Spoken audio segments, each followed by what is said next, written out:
Je m'appelle Pepsi. Un drôle de nom, je sais.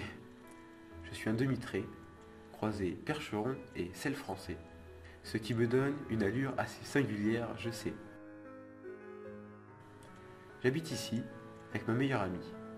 Elle s'appelle Céane, une vraie jument de caractère, mais un cœur en or. Il y a aussi ma propriétaire, Solène. On s'adore, elle et moi, mais elle n'a pas toujours été aussi gentille. Laissez-moi vous raconter. Tout a commencé cet hiver. Tous les jours, lorsqu'elle rentrait du lycée avec sa sœur, elle se disputait. Oui, tous les jours. Elle faisait aussi de moins en moins attention à moi. Alors, je me suis dit qu'il fallait que je tente quelque chose. Un matin, j'ai décidé qu'il fallait que je lui remonte le moral. Mais elle mettait tellement de temps à venir que ça me rendait fou.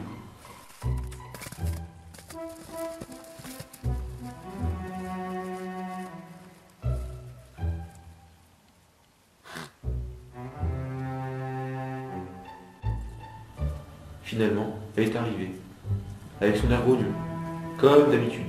Alors je l'ai rejointe.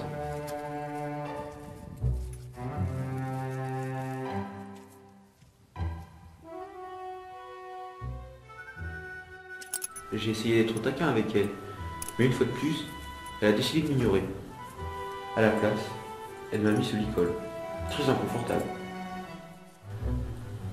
Et lorsqu'elle a voulu que je la suive, elle a tiré méchamment sur la langue. Alors je ne me suis pas laissé faire.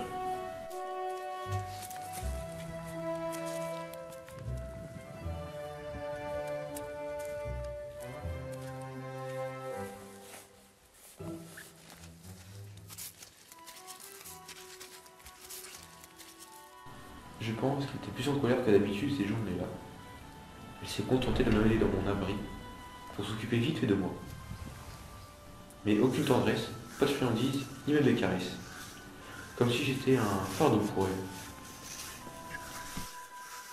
C'est à partir de ce jour que la situation a empiré. Et je n'étais pas au bout de mes peines.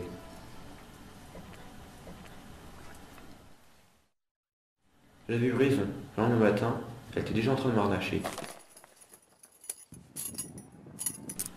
Tapis, sel, cendre, mort, muserolle et sous-gorge. Je me sentais emprisonné par des dizaines de lanières de cuir.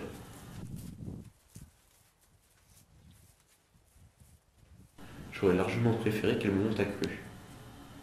Mais ce n'était que le début.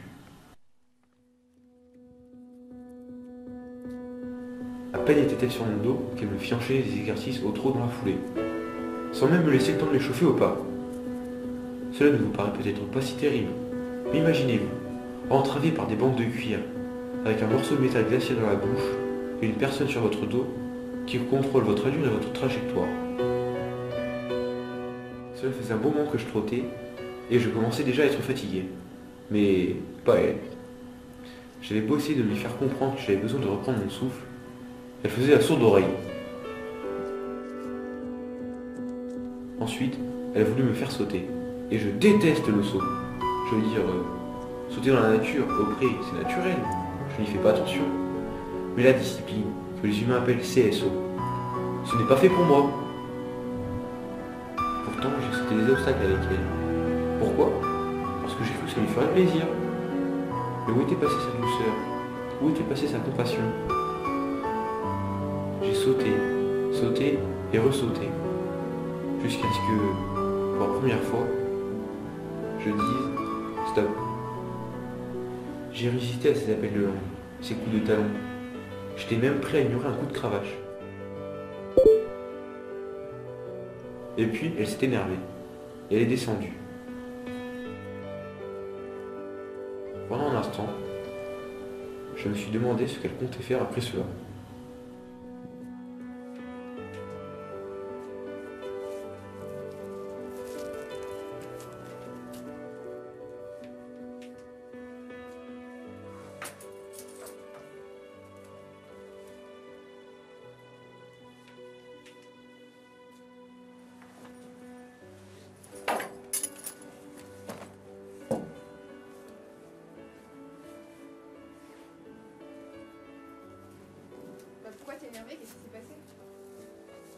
Tandis que sa sœur prenait soin de moi, je me posais une question.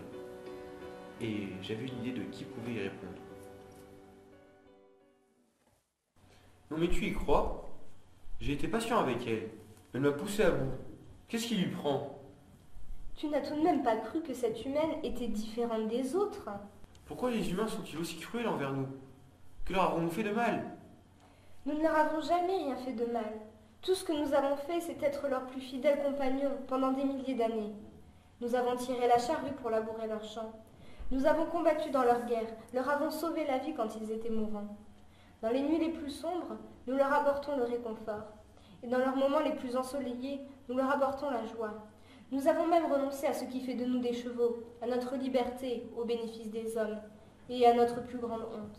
Et voilà notre quittance. Mais pourquoi? Je ne comprends pas. Ce que tu dois comprendre, c'est qu'il ne s'agit pas de nous. Les humains exploitent tous les animaux. Nous avons tous quelque chose qu'ils veulent. Ils croient que le monde a été créé rien que pour eux. De tous les êtres vivants, ils sont les plus voraces et les plus impitoyables. Mais le pire, c'est qu'ils se traitent entre eux de la même façon qu'ils nous traitent. Tu penses que je devrais me venger? À ta place, j'en aurais envie.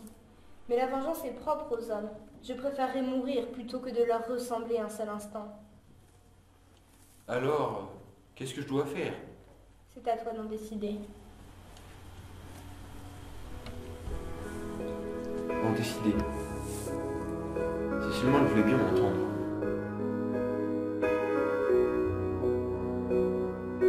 J'avais envie de lui dire que se mettre en colère ne servait à rien, qu'elle s'était montrée méprisante avec moi. Mais surtout, je mourais d'envie de lui dire à quel point je l'aimais, et que, quelle que soit la source de sa rancœur permanente, je serais toujours à ses côtés. Elle n'avait pas le droit de me traiter comme elle l'avait fait. Le monde n'avait pas été créé que pour elle, mais pour nous tous. Et cette fois,